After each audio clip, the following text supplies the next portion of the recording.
இவ்வளோ மோசமான வார்த்தைகளை வந்து அவங்களால உச்சரிக்க முடியுமா? இவ்வளோ வன்மத்தோடு உச்சரிக்க முடியுமா? அரசியல் அறிவு இல்லாதவங்க பேசுவாங்க.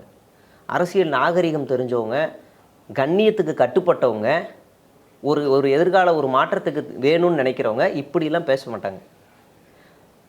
நீங்கள் நினைக்கிறதோட மோசமாக இருக்கும். நீங்கள் பரவாயில்ல, இவனுக்கு எவ்வளோ மோசமான நான் அம்பலப்படுத்துகிறேன். பொங்கலுக்கு என் ஒய்ஃப் வந்து கரும்பு வச்சுட்டு ஒரு ஃபோட்டோ போடுறாங்க புடவை கட்டிட்டு.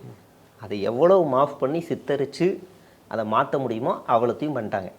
சேனலில் வீடியோ பேசுகிறாங்க, அதில் வேறு மாதிரி ஒரு இது பண்ணி கண்ணு மூடின மாதிரி அப்படியெல்லாம் மாஃப் பண்ணி அதையும் சித்தரிக்கிறது. இவ்வளோ மோசமான செயல்கள்லாம் யார் ஈடுபடுறான்னா தாவேகா உறுப்பினர்கள்.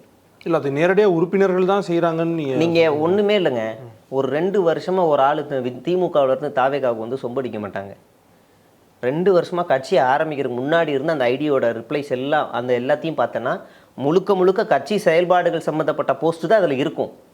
அதில் தான் இருக்கும், வேறு எதுவுமே இருக்காது. அதுவும் ரொம்ப ஆக்டிவாக இருக்கும்.